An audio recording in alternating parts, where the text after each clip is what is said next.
एक आदमी जिसके पास न चार्ट थे, न कंप्यूटर, न कोई डिग्री। वह सिर्फ डांस करता था, स्टेज पर झूमता था। और फिर एक दिन उसने ऐसा काम किया जो वॉल स्ट्रीट के दिग्गज भी नहीं कर पाए। महज 18 महीने में $36,000 को $2 मिलियन में बदल दिया। वो कैसे हुआ? जानिए निकोलस दरवास की अनसुनी कहानी। नमस्कार दोस्तों, स्वागत है आपका हमारे इस चैनल में। आज हम जिस किताब के बारे में बात करने वाले हैं वह कोई आम किताब नहीं, बल्कि स्टॉक मार्केट की बाइबल कही जाती है। जी हां, आज बात होगी निकोलस दरवास की किताब how I made $2 million in the stock market की। तो देर किस बात की, चलिए शुरू करते हैं यह शानदार सफर। एक डांसर का स्टॉक मार्केट में सफर। आप सोच रहे होंगे कि यह किताब किसी वॉल स्ट्रीट के दिग्गज ब्रोकर ने लिखी होगी, लेकिन ऐसा नहीं है। इस किताब के लेखक का नाम है निकोलस दरवास और वो पेशे से एक प्रोफेशनल डांसर थे।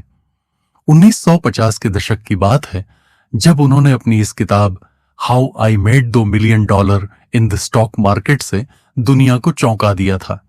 इस किताब में उन्होंने बताया कि कैसे उन्होंने महज 18 से 36 महीनों के अंदर अपने शुरुआती निवेश को लाखों डॉलर में तब्दील कर दिया था। कहानी यहीं खत्म नहीं होती। उनका जीवन संघर्षों से भरा था। वह हंगरी से नाजियों से बचकर भागे थे और एक नकली वीजा पर अमेरिका पहुंचे थे। उनके पास न तो कोई फाइनेंशियल डिग्री थी, न ही कोई मेंटर, सिर्फ सीखने की ललक और गलतियों से सबक लेने की काबिलियत थी। शुरुआती गलतियां और सीख। जब दरवास ने पहली बार स्टॉक मार्केट में कदम रखा तो वह बिल्कुल एक आम निवेशक की तरह थे जो टिप्स सुनकर और सनसनीखेज खबरों के आधार पर शेयर खरीदता है।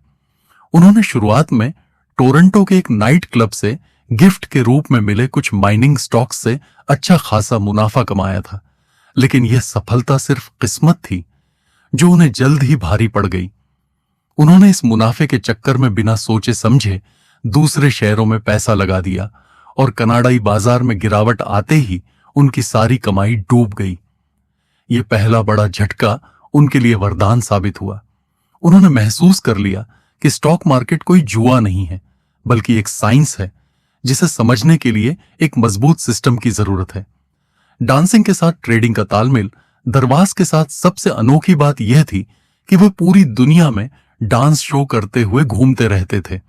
उनके पास न तो स्टॉक एक्सचेंज में बैठने का समय था, न ही महंगे चार्ट देखने की सुविधा। उनके पास साधन था सिर्फ एक टिकर टेप और बैरन्स नाम का एक वीकली अखबार।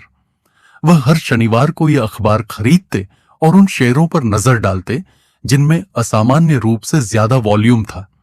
फिर वह अपने ब्रोकर को टेलीग्राम भेजकर रोजाना उन शेयरों के भाव मंगवाते। इस तरह एक डांसर होते हुए भी उन्होंने खुद को एक डिसिप्लिन ट्रेडर में बदल लिया। बॉक्स थ्योरी की बुनियाद लगातार नुकसान के बाद दरवास ने पिछले ट्रेड्स का डेटा इकट्ठा करना शुरू किया और उसका विश्लेषण किया।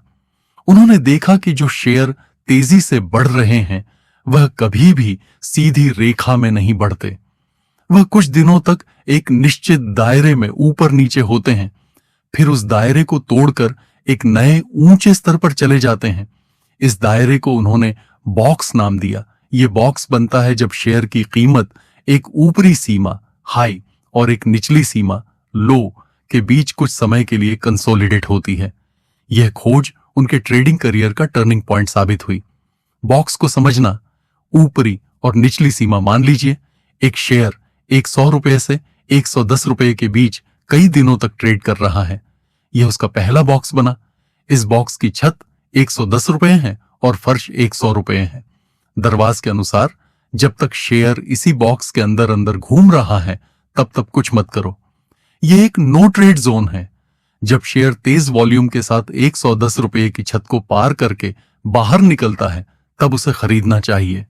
इस ब्रेकआउट का मतलब है कि शेयर ने अपना पुराना दायरा तोड़ दिया है और अब एक नए ऊंचे बॉक्स में दाखिल होने वाला है। रियल उदाहरण, क्रिकेट के बल्लेबाज की तरह ट्रेडिंग। इसे क्रिकेट के बल्लेबाज की तरह समझो।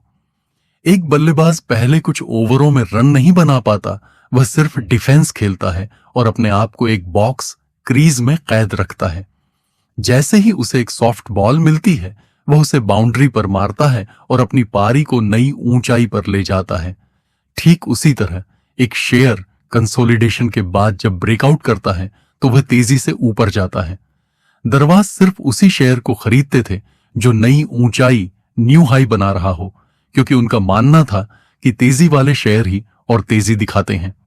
स्ट्रैटेजी का विस्तार, एंट्री, एग्जिट और रिस्क मैनेजमेंट पैराग्राफ। 7.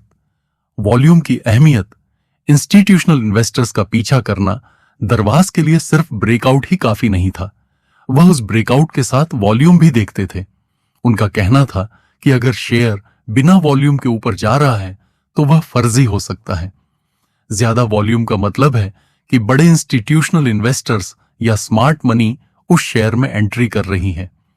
एक आम निवेशक के तौर पर आपको इन बड़ी मछलियों का पीछा करना चाहिए। उन्होंने कभी भी सस्ते या गिरते हुए शेयर नहीं खरीदे। वह हमेशा उन शेयरों के पीछे भागे जो पहले से ही तेजी में थे और जिनमें तेजी की पुष्टि वॉल्यूम से होती थी। स्टॉप लॉस का सख्त पालन, रिस्क मैनेजमेंट बॉक्स थ्योरी में सबसे शानदार चीज है इसका बिल्ट इन रिस्क मैनेजमेंट। जैसे ही आप ब्रेकआउट पर खरीदते हैं, आपका स्टॉप लॉस बॉक्स के फर्श निचली सीमा पर लग जाता है।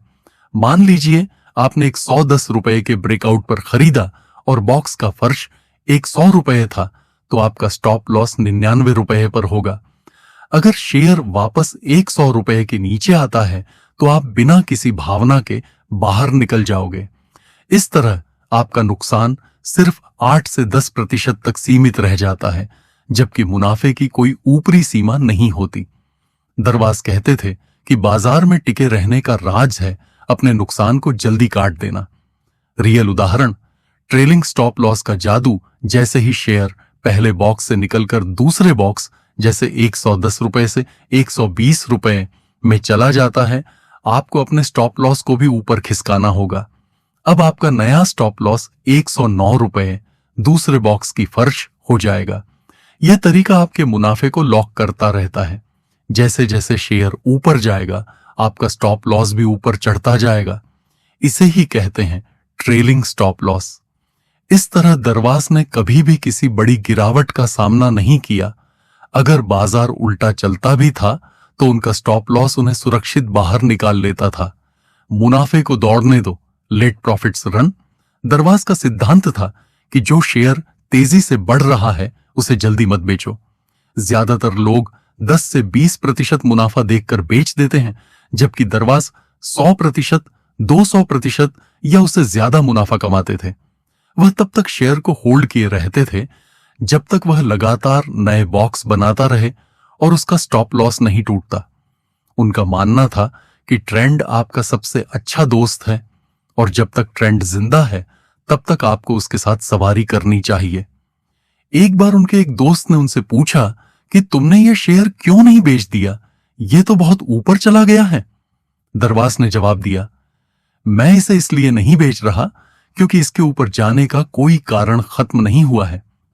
मनोविज्ञान और मिथक टिप्स, अफवाहों और भावनाओं से दूरी दरवाज ने अपनी किताब में साफ कहा है कि उन्होंने कभी किसी ब्रोकर, दोस्त या अखबार के टिप्स पर शेयर नहीं खरीदा। वह सिर्फ अपने सिस्टम पर भरोसा करते थे। उनके मुताबिक टिप्स सुनकर शेयर खरीदना जुए से कम नहीं है। लोग जल्दी पैसा बनाने के चक्कर में टिप्स लेते हैं, लेकिन टिप्स देने वाला कभी आपका नुकसान नहीं भरता। उन्होंने बाजार के शोर से दूर रहना सीखा और एकदम कैलकुलेटिव माइंड से ट्रेड किए। यही वजह थी कि वह बाजार के उतार चढ़ाव में भी शांत बने रहे। टेक्नो फंडामेंटलिज्म का दर्शन। हालांकि दरवाज को टेक्निकल एनालिस्ट के रूप में जाना जाता है, उन्होंने फंडामेंटल एनालिसिस को पूरी तरह नकारा नहीं था। उन्होंने अपनी स्ट्रैटेजी को टेक्नो फंडामेंटलिज्म का नाम दिया। वह पहले तकनीकी रूप से मजबूत शेयरों की पहचान करते थे जो बॉक्स बना रहे हों, और फिर उन कंपनियों का बुनियादी विश्लेषण करते थे कि कहीं वह ज्यादा कर्ज में तो नहीं है। वह उन कंपनियों को पसंद करते थे जिनके पास कोई नया प्रोडक्ट, नया आइडिया या शानदार कमाई की संभावना हो। उनका मानना था कि अच्छी कंपनियों के शेयर ही लंबे समय में अच्छा बॉक्स बनाते हैं। डर और लालच पर काबू पाना। दरवाज की किताब सिर्फ ट्रेडिंग स्ट्रैटेजी नहीं सिखाती, बल्कि यह इंसानी मनोविज्ञान की गहरी परतों को भी उजागर करती है। डर और लालच दो ऐसी भावनाएं हैं जो ट्रेडर को बर्बाद कर देती हैं। लालच हमें ओवर ट्रेडिंग करवाता है और डर हमें सही ट्रेड लगाने से रोकता है। दरवास ने अपने सिस्टम को इतना ऑटोमेटेड बना लिया था कि इन भावनाओं के लिए कोई जगह नहीं बचती थी। जब उनका स्टॉप लॉस लगा होता था तो उन्हें डर नहीं लगता था, क्योंकि उन्हें पता था कि उनका नुकसान सीमित है। व्यावहारिक उदाहरण और आलोचना किताब से एक रियल ट्रेड का उदाहरण अपनी किताब में दरवास ने कई रियल ट्रेड्स के उदाहरण दिए हैं। उनमें से एक था EL ब्रूस नाम की कंपनी। उन्होंने देखा कि यह शेयर लगातार नई ऊंचाई बना रहा है और वॉल्यूम भी शानदार है। उन्होंने इसके लिए बॉक्स बनाया और जब यह एक बॉक्स से निकलकर दूसरे में गया तो उन्होंने खरीदारी की।